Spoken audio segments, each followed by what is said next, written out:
All right, hey guys, what's going on? My name is Chris Hawkes, and this is your Best Life Defined. Still showing up. How about you? Thank you. I'll say that first. Thank you for showing up. I'm loving what's happening with the podcast. When I first started, I didn't actually know what it was going to do, and I'm starting to see the true potential in it. Things are starting to grow, and I have to say that while I doubted the story, I keep looking back over it, and the more time I spend reflecting on what I'm sharing with you right now, the more realistic it becomes. In other words, the more I can see that actually I'm not off base. I mean, there are some times when I show up here and I'm like all half-assed, or maybe I'm not on my game. And the point is, it's not because I don't want to be better at what I'm doing. It's just that's that evolution of doing things. You just learn what works, you learn what doesn't work, you get into your zone. But one of the biggest things that affected me, because I don't know if you noticed this, but I'm kind of just standing on top of this thing, not really too concerned about anything. I'm in my zone. I understand the content and the message. What that is that's the representation of owning it. The choices we make in our life and the decisions we make and the amount of effort we're going to put into it, it all comes down to owning it if we want to see the ultimate success in our endeavors. Now, this is completely a separate story from loving it, right? There were a lot of things in my life that I didn't do or that I did not love, right? Working at the federal prison wasn't always my dream job.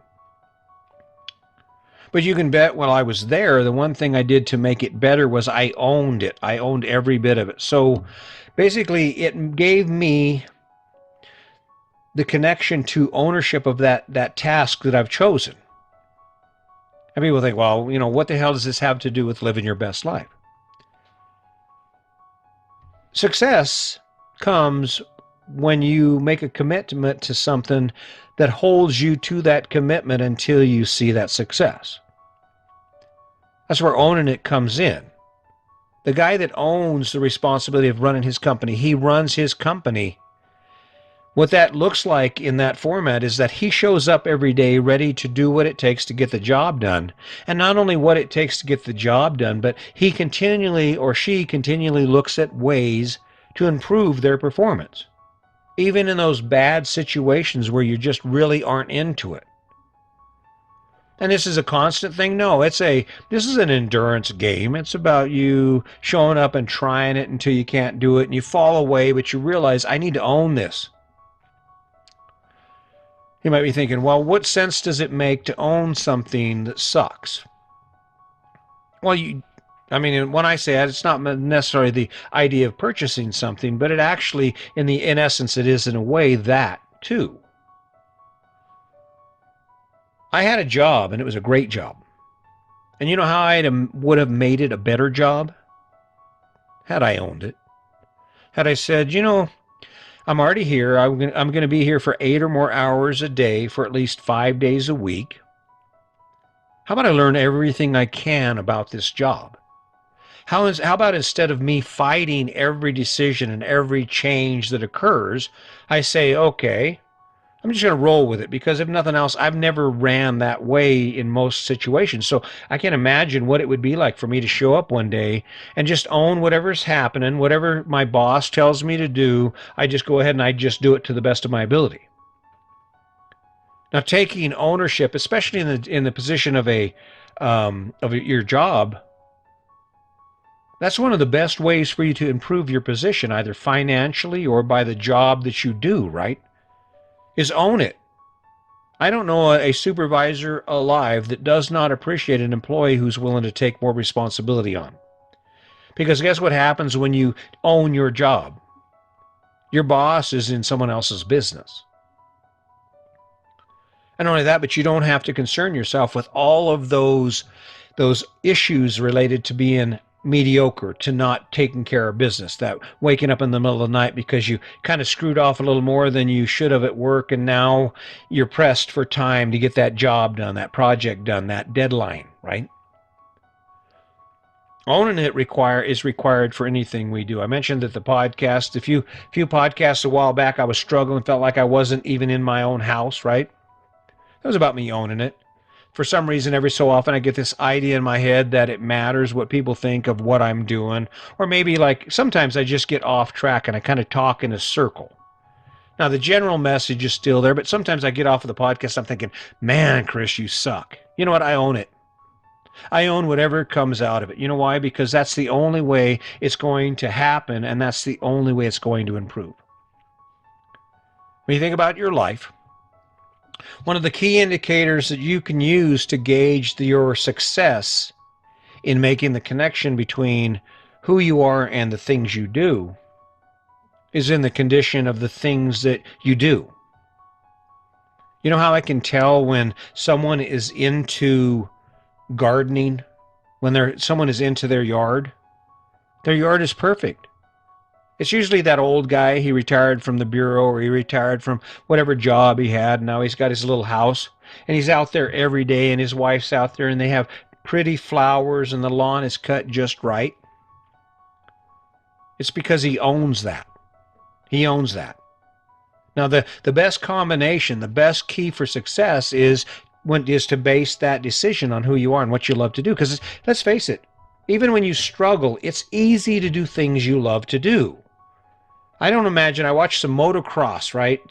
Where there are jumps and all that. And I'm watching these guys on these motorcycles, these basically wheeled rockets, and they're just going around the track and they're flying and they're all being badass. And I'm thinking to myself, damn.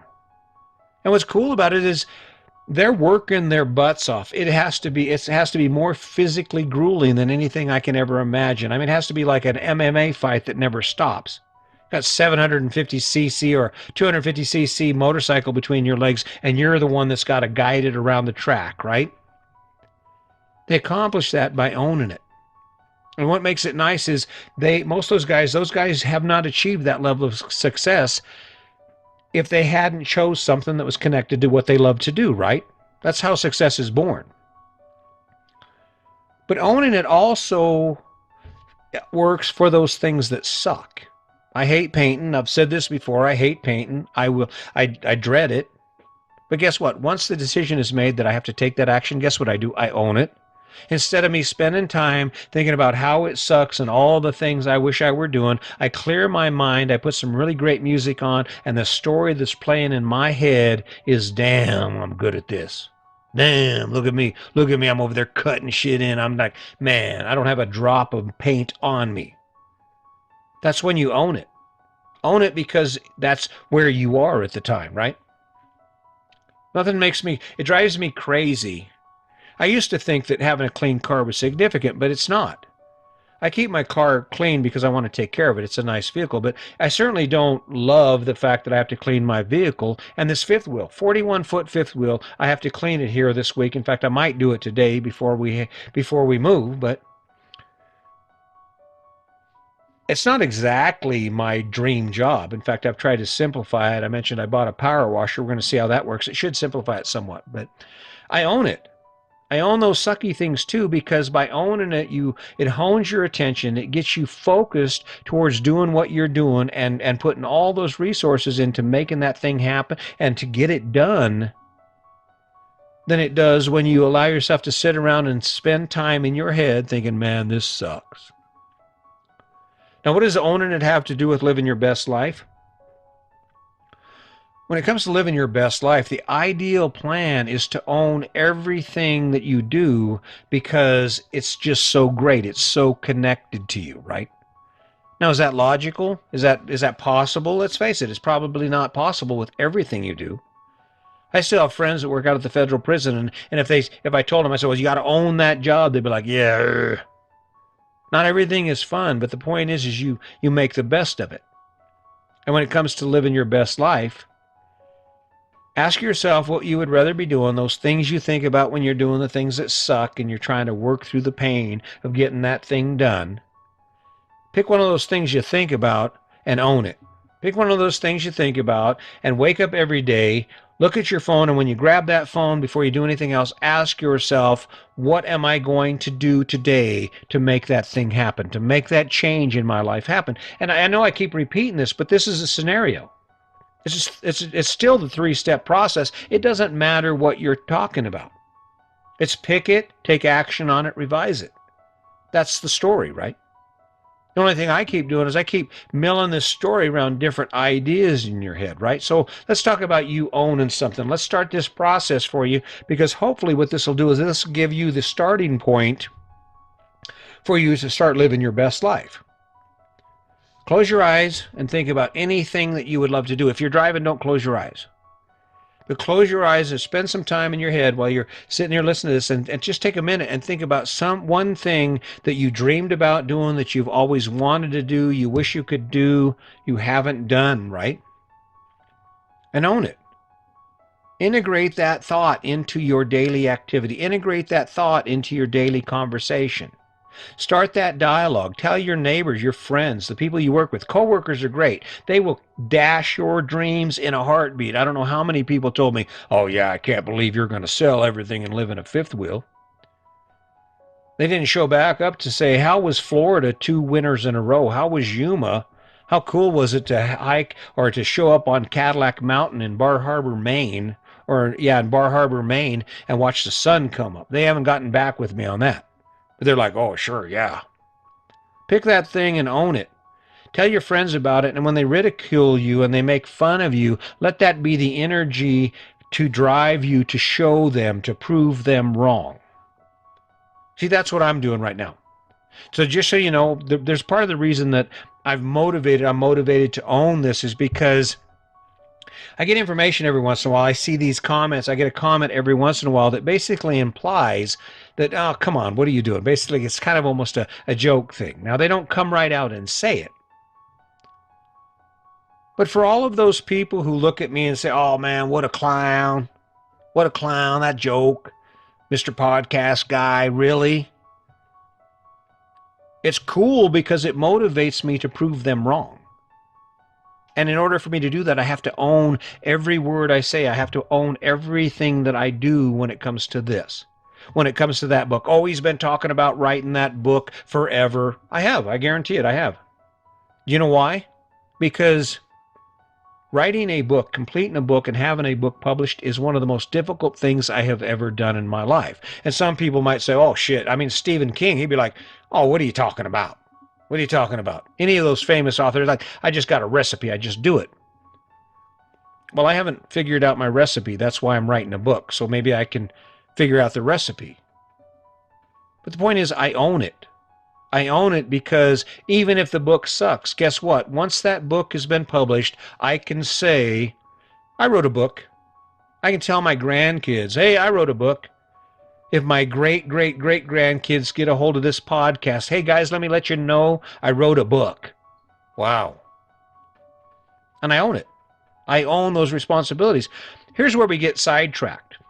We share our ideas with other people, and because they're different than what those people would do, guess what the first thing they do is, "Oh, that's crazy. Oh, come on, really? You really want to quit this great job and start your own business?" You know why, don't you? Because if they applaud your effort, then the question they have to ask themselves is, why aren't I starting my own business? Why am I stuck in this dead-end job dealing with people who don't care, that don't matter, that don't give two shits about me, right? And if you're not careful, what's going to happen is before you make that decision, it's going to be too late. That's what scares the hell out of me. I'm not afraid of too many things, but the one thing I'm afraid of is that somehow or another I will make a decision that derails what we have going on. And that's part of my strategy. I don't know where this is going. I've said that before, but you know what? I know that there's a value in this somewhere. I know that someone's going to come along and say, "Hey, Chris, I heard what you were doing, man. Man, look, you're a hard-ass worker. Look, you got 319 podcasts. Damn. If nothing else, I'll get that, right?" But can you imagine if this blew up and every podcast that I do turns into revenue for my great great grandkids? Kind of hypothetical, right? Same with the book. Imagine if that book turns in, it blows up, I sell 50 million copies or some ungodly number like that. I don't know. Is it possible? Anything's possible. And because I own it. And the way I get there is I wake up every day and I tell myself a story about the goals I have in my life, about the things I'm working on that suck sometimes, in fact, suck most of the time. that motivates me to keep going, to keep showing up. So I don't know. I can do this all day long. I don't know if you noticed these things have kind of been running over because I don't know, for some reason I had a moment of an epiphany when I started thinking about the struggle I had earlier on in this week. And it just comes down to this. You wake up every day and you make decisions. If your house is in disarray, remember something. You own it. You chose that you made that choice. Good or bad, you made that choice. Make it as good as you can or get rid of it. Make your life fit, and I guarantee you'll look back and you'll say, damn, look how much time we get to spend doing stuff we love. That's my goal for me, and it's working, and that's my goal for you. So I hope you will consider it. I hope today's the day you take action. Please take some action. A shout out wouldn't be bad. If you know anybody who's interested in something like this or might be able to use this story or is ready to get started doing something, please share. And in the meantime, let's not forget the kindness. If you come from a platform of kindness, anything is possible. The universe loves kind people and the energy that comes from that, and it will rain down on you blessings that you can't even imagine. So keep that in mind, and as always, just remember today's your day. Make it a good one.